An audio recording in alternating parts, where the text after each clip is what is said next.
Virginia basketball game. They're playing Virginia Tech. Might as well, babe. All right, friends, it is that time once again. Bowl season rolls on here, and we've got you covered with a PrizePicks CFB strategy show. We're going to break down all the lines, find some value, pick some winners over on PrizePicks for the upcoming week of bowl games. To do this, who better than Matt Gajewski, who joins me today? Hello, friend. We are back at it. More bowls about to kick off in about a half hour. We got games all week. I'm sure you're feeling good. Yeah, man, it's my favorite time of year for college football. Bowls almost every single day. Tons of football, so we can break it all down for, I guess, the remainder of the week here. Absolutely, and that's what we're going to do. And again, if you are just joining us for the first time, welcome aboard. If you're a regular, welcome back. Our friends at PrizePicks powering this show. If you haven't been over there, a very unique platform. They're doing daily prop-based contests. We've got a great promo for you that we're going to talk about. No optimizers, no sharks, no mass entries. It's just you finding props and saying, are they going to go over or under the lines that they set? You can do 2, 3, 4, 5 players in your lineup. You can get up to 10x your entry fee, all different types of sports. We're going to focus on college football today. If you like the NFL, if you like the NBA, they've got prizes and contests for you. You can download in the App Store or on Google Play, prizepicks.com. We here at Awesemo, of course, have tools to help you make those selections. And in addition, if you use that promo code Awesemo, you're going to get a $100 first match deposit bonus.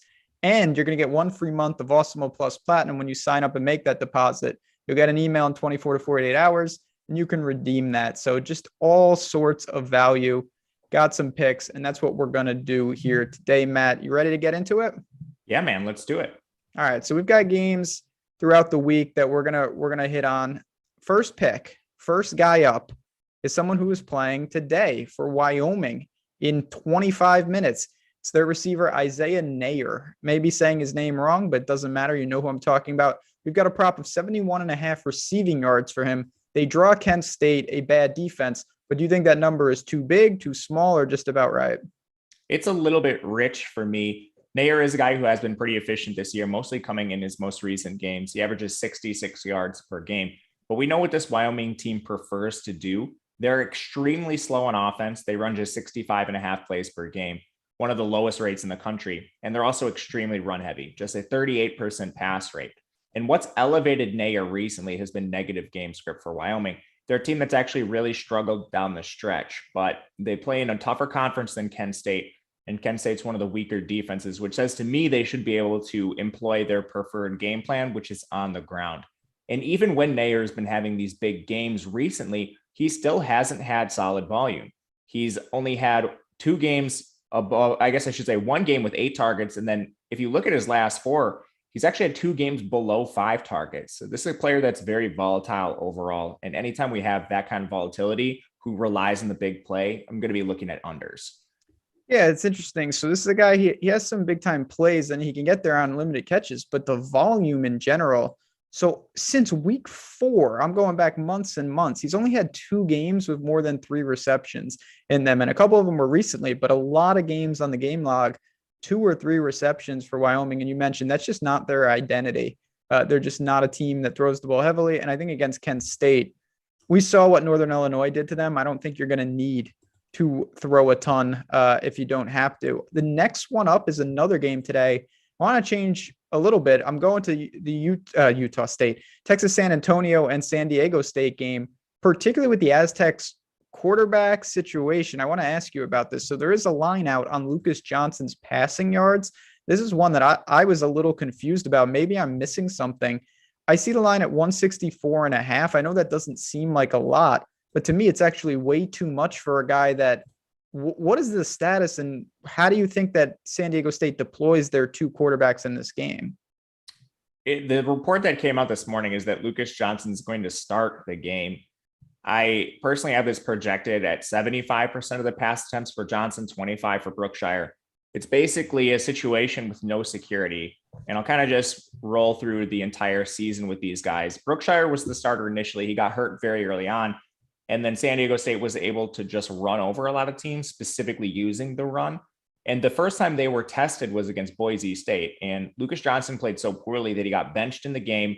And then you had Brookshire come in. He played reasonably well. And then against Utah State in the conference championship, Brookshire was so bad that Johnson came back in. There's no security with this position whatsoever. And honestly, you could see a deployment of both players here. So I very much favor the under. And even when you combine the projection for both these guys, it still comes up a little short of the line. Yeah, I mean, that's how I'm kind of approaching it. If for some reason Lucas Johnson takes every passing attempt, I still think there's a decent chance you cash this under. If he doesn't, I mean, now we're really talking about a good spot for me if the other quarterback is going to take some of that. And it kind of dovetails nicely with the next pick that I want to ask you about is the San Diego State passing game from the other vantage point, which is the pass catchers. And specifically Jesse Matthews. You know, I guess he's, I mean, I don't even know if this team, besides their punter, they don't have alphas, but under 69.5 receiving yards for Jesse Matthews. Is that one that you think could go hand in hand with what we just talked about for their signal callers? Yeah, 100%. Matthews averages 37 yards per game in a largely inept passing attack. And he's seen a lot of volume recently, but there's a couple of reasons for that. First of all, negative game script against Boise State and Utah State. They were forced to throw. And in this game, they're 3-point favorites against UTSA. So if it plays to the spread, they should be able to implement their preferred approach, which is the ground attack. And then there have been a ton of injuries to San Diego State, not to Matthews himself, but to some ancillary pieces that have condensed their snaps. This team typically rotates 5-6 pass catchers onto the field.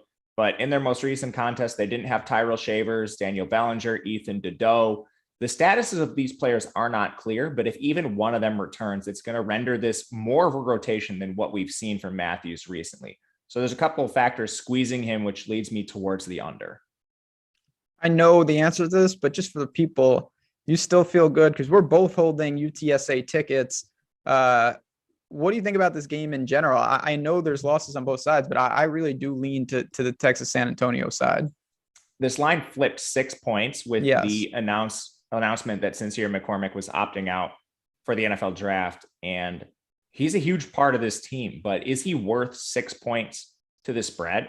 I tend to think not. I'm holding a really bad ticket right now where UTSA is the favorite, but I'm going to be taking this again right before kickoff, hopefully at a +3 if we can find one. But even if it's a +2, I'm still going to be taking UTSA, probably sprinkling some on the money line. I'm with you there. This is a team, games in Texas. They beat that. Again, it's not the end all be all, but they handle Western Kentucky twice during the year. We saw what Western Kentucky can do. Talented little squad there, and I'm a fan of them. All right. I want to take you a little, closer to tomorrow now, because there are games throughout the week. And one of the games that's going to be one I can't wait to see is Missouri and Army. Obviously, Army doesn't throw the ball. Missouri's got some issues, and we'll talk about them. Army's spread has jumped a little bit, but for Army, Christian Anderson is their quarterback, but is he really a quarterback? I mean, that's really the question. His passing yards prop is almost the same as his rushing yards prop. His rushing yards prop, I see 40.5 here. What do you think he can do against Missouri's defense? And is this a number you like over or under? This is what I'm liking more and more, especially with the news that Beatty and the quarterback are going to be out. Missouri plays poor run defense. They've improved down the stretch, but now you're running into a situation where the spread continues to climb in Army's favor. So it's almost like, sure, they've improved a little bit, but as the spread gets closer to a touchdown, game script just points more and more in favor of the Army rushing attack. So at some point, the volume and efficiency are just going to crest here, where a lot of these rushing props for Army are values. Anderson in particular is the best value right now. He's just mispriced. And a lot of this comes down to there was an injury to Anderson earlier in the year, so he wasn't operating as the true starter. He split time with Tyhier Tyler initially when he came back, and they split time a little bit here, but it's now closer to a 75% split to 25% split to Tyler's. And that makes sense. Anderson's been a lot more efficient. And even on this limited volume he's had throughout the year, he still averages 60.5 rushing yards per game. Now, like Tyhier Tyler's at 47, the prop makes a little more sense for him. But with Anderson, he's had at least 9 design rushing attempts. That doesn't even count his scrambles. If he's at 4 yards per carry, he easily bests this mark. And then you start factoring in the scrambles and the pass attempts. Christian Anderson, we haven't projected around 60 yards. He's been the most efficient rusher for this team. It is really interesting. And Army's a team I've seen quite a bit of. I bet them a lot during the year. Quite an interesting schedule. They've seen a lot of defenses. It remains to be seen. I know you and me have kind of debated about this. Missouri's defense at times has really struggled. They've been better lately, but I think there's going to be ample opportunities on the ground, and he might just get there in a volume aspect. I know this is not something we really talked about, but just a little bonus pick. because you never see this. Christian Anderson's passing yards is at 54 and a half. Do you think Army's going to throw the ball at all? Is that something worth attacking, or is it a pass? It's now it's becoming less and less likely they do that. And initially I had a little bit of value towards the over, but I'm not sure the spread is done moving. So I don't want to recommend anything on the passing attempts because game script is going to severely affect this. And if it gets over a touchdown, I mean, like these passing props should plummet. So I wouldn't touch it right now. Fair enough. Fair enough. It's going to be a fascinating game tomorrow. And as we got people in the chat going to the UTSS game, good job, Chris. Enjoy that game. That sounds like a good time. And obviously, if you are watching bowl season, I know we've had a handful of games, but there's so many bowls, and we obviously wanted to give back and do a promo when we are. It's bowl season, all one word. That's going to get you full access to our college football DFS projections, 50% off for every bowl game. Every bowl game, $25 promo code. It is a fantastic deal. Matt powers all those projections. Each and every game, you get all the insight, and you can use that, of course, if you're building lineups, but for prize picks as well, for betting as well. Just so many opportunities there, and there's still plenty of bowl games to go around. So Tyler just threw it up on the screen. You guys see it there. No reason not to take advantage of that. Join, get in Discord, have some fun, and sweat bowl season with us. But we got a handful more picks here on this week of games. This is one I threw in there just because I wanted to talk about this guy and Missouri in general. So we got word right before the show, Matt, that Missouri is going to be without Tyler Beatty, and they've made the switch at quarterback, which I honestly don't know what that's going to do in a positive or negative. But one guy on the outside is Towski Dove. He's got a 42.5 receiving yards prop. Do you think these changes hurt him, help him over 42.5? I kind of lean over, but I wanted to get your thoughts on the QB change. To be honest with you, I don't have a clue. Brady Cook started one game this year, and it was against Georgia. He didn't even hit 80 yards passing. So, you can take from that what you will. A lot of players don't even hit 100 yards against Georgia. So the one time we actually got to see him, they didn't even throw the ball over 20 times either. So it's like he was dinking and dunking around. Obviously, they had immense problems with that defense. So he's coming into this game as a complete unknown. But the one thing I think you can say in his favor is Army's weakness on defense is certainly their pass coverage.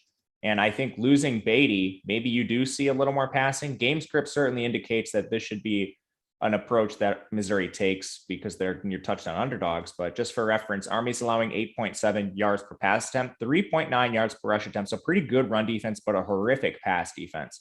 I think that's the bull case for any of this Missouri passing attack. That's exactly where I'm at. That's why I like this. And again, Army's played, they played Western Kentucky. They played Wake Forest. They've played some prolific passing attacks, but they also got absolutely gashed, particularly against Wake. And I think that Missouri is going to be able to do that. I think Army's going to win the game. I know that's something we go back and forth on, but if that's true, Towski Dove should have ample opportunities on the outside. And I read practically nothing into the one start from Cook. You mentioned Georgia and Army. They don't have many similarities on defense. So for me, this is an interesting line that we can look at a little bit for the upcoming game tomorrow. Another game, again, not today, but in the coming days, we've got Emory Jones and the Florida Gators taking on UCF. And all year, Florida's implemented the dual quarterback system. It hasn't been the best year for them, clearly. That's why we see a lot of changes, and they've brought in the Louisiana Lafayette coach. But we're looking at Emory Jones's rushing yards here, 44.5. UCF has got problems of their own. What do you think Florida can do, and specifically Emory Jones? Yeah, Anthony Richardson's not playing. So that's entirely why. It's priced as if he is, but he's not. So if you want to break it down a little more, because that's really simplistic, Florida, they're favored in the game. UCF allows 4.3 yards per rush attempt, which is fairly middling. But if you're going to concentrate opportunity to Emory Jones here, it's just a simple matter of volume meets a middling run defense. Yeah, there's not much to say. I think it remains to be seen how Florida will be in the future. A lot of questions, blah, blah, blah. Yeah, he's transferring. Sure. What? He's transferring after the game. Like he already announced his intention to transfer, but he also said he's playing in the game. So this is something I know I'm not going to spend too much time here, but, I turn on the TV, and I'm glad because I bet Western Kentucky. And I'm like, what is going on? Their receiver is in the portal, but he's playing. I really was under the assumption that if you transferred or you announced that you were going in the portal, that you wouldn't be playing, but that seems to not be the case. Yeah, it's not the case. Luckily, Florida has a little bit better beat reporting than Western Kentucky. I don't know who's the reporter for those middling Western or those middling Kentucky schools, but we know a lot of beat reporters don't do their job. Luckily, Florida is a much larger school, so they have a better beat.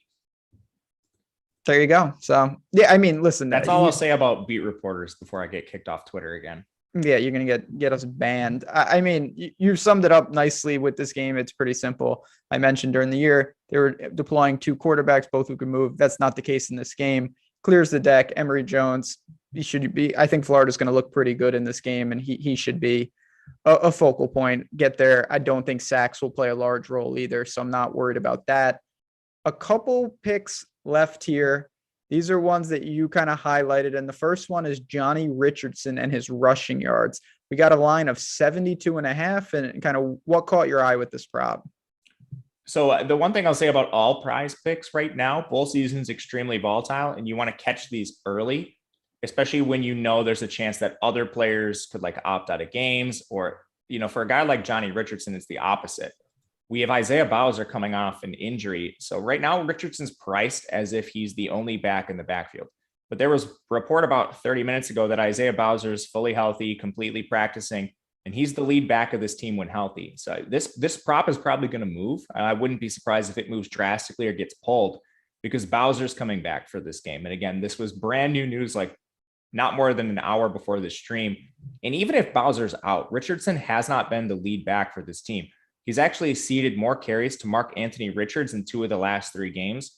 And Johnny Richardson's been below 10 carries in 3 of the last 4. So there's a guy that has a really risky workload to begin with. And now you're adding Isaiah Bowser into the fold. Easy under for me. Yeah, Florida, again, they've struggled at times. Anytime you give up 52 points to Samford, it's hard to make a case. But at the same time, they played a lot of prolific SEC teams. And I think that you just mentioned the UCF volume and just general running back situation is not that clear right now. So Bowser would just add in another. It's kind of like the San Diego State quarterback situation for me. Even if we don't get the news we want, I think you're still live to hit this under. But if you do, it seems like a clear value. I agree with you. And the reports, I think, are positive. UCF, these Florida programs have much better reporting than any of these other Western Kentucky type schools. So that's positive to see. Even a school like FIU, they're going to have much better reporting than some of these other MAC schools that just don't even have a competent reporter at times. FIU might have been the worst team in the country. FIU has an excellent beat reporter. Do they really? That's maybe he should be the coach, because I don't think they have a coach. He should. He covers multiple schools, so I'm pretty sure he does FAU and FIU. Oh, good for that guy. Props to the beat reporters. I'm gonna try to find his name. Yeah, you could give him a shout out on the show. While you do that, I will say it's good to see everyone here. I know a lot of regulars from our Saturday stream. We've got plenty of content. We broke down all the bowls over on Awesemo Odds. But if you are here, you're new to the channel, or you just want to show the support, hit that like button, subscribe to the channel, help us march to 70K subscribers. Been a really great opportunity here. We're growing the channel quickly, and we appreciate everyone being part of that team. But we do have one more pick, and then we'll take some closing thoughts. If anyone has questions, feel free. Mac Hippenhammer, that is quite a name.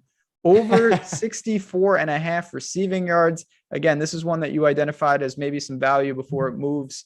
Talk to me about this play. Our Penn State transfer, Mac Hippenhammer, plays for Miami, Ohio right now, game against North Texas.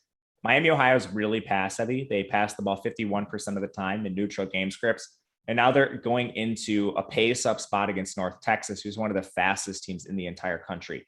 They're running 82 plays per game. The total in this game sitting at 54, which is middling overall, but still a spot where I think you can exploit the Miami, Ohio passing attack. When you look at North Texas defense, they're more susceptible against the pass, allowing nearly 8 yards per attempt.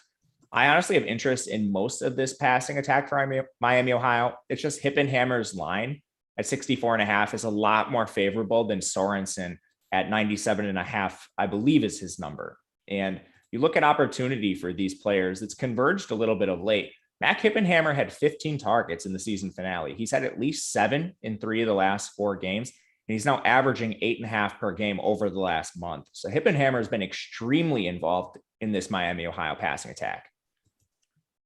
What do you make of Gabbard in that same game? He's the signal caller there. I mean, that's a line that looks pretty lofty, but as you mentioned, prolific attack. Yeah, Gabbard, I think you could look towards the over because of passing. The overall, I guess, passing environment is pretty good here with their elevated pace of play, what we should see, and the matchup on the other side. I have interest in the entire passing attack. We had a couple questions from chat before we get on out of here, and stay tuned. Coming up next, we've got more. I mean, we just have content all day covering you guys from every sport to every show. We're going to have an NFL Live Before Lock, NBA, just an absolutely stacked lineup here on the channel. Next is No House Advantage NBA show. Terry and Adam Kaufman. Then you got Eitan and Neil, Luffy and Adam, Eric and Greg. Just a who's who of awesome. You get to see all a cast of characters. We had a question about Army, though, and specifically Buchanan. Any feel on his over under at 54.5? It's a little rich. Buchanan, he has a lot of volume, but you have to remember he's the fullback, and like 90% of his carries are just dives right up the middle. So he has a horrific yards per attempt average. Like the only reason he's playable in DFS is because he leads the team in touchdowns with that role.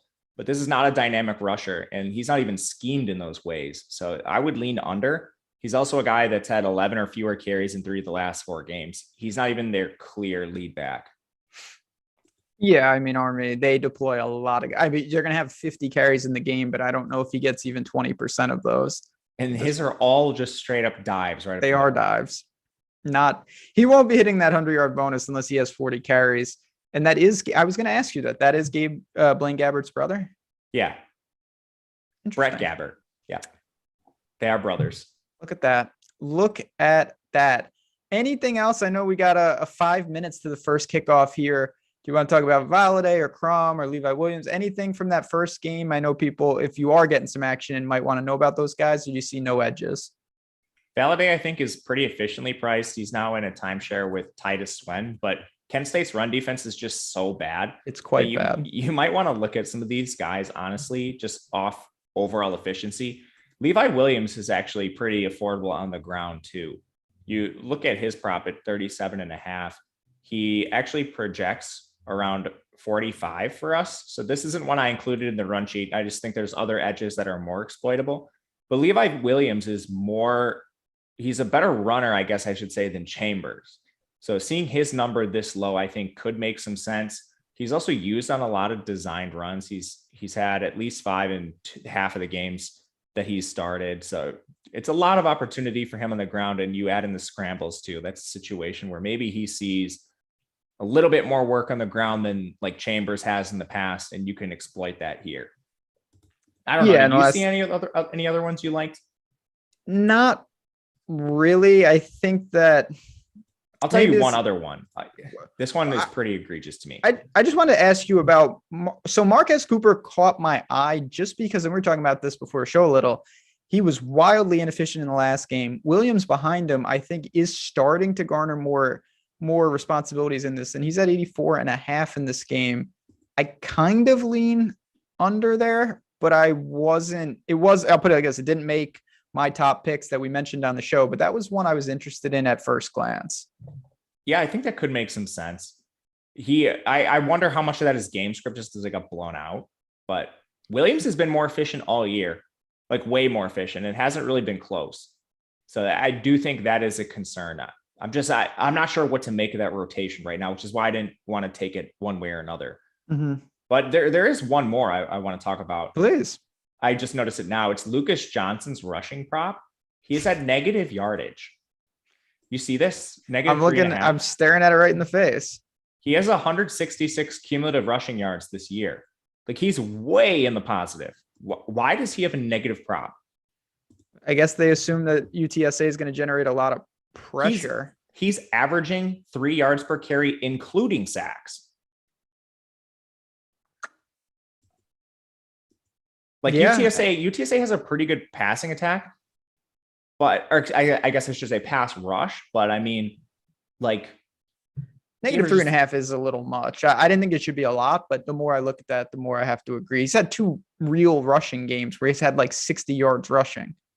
And like he will take sacks occasionally, but Yes. like you have to think about some of these games he wasn't playing the whole time either because of the timeshare, which is a risk here. That is a risk because of Berkshire playing a little bit, but man, he almost has 200 rushing yards in the year.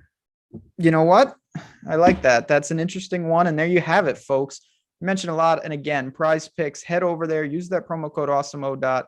Just promo code Awesemo. You don't need to put the dot anything. That's a website. Don't be listening to me, but enjoy that. Enjoy bowl season. Thanks for stopping by, guys. Good luck. Stay tuned for more content from PrizePicks, from me and Matt breaking down all these games. And quick shout out to Betting You. If you're listening in podcast form, me and Matt will be breaking down these games from a betting angle. That'll be up anywhere you listen to podcasts. Stay tuned here. More content coming up from Awesemo. Good luck, guys. Talk to you soon.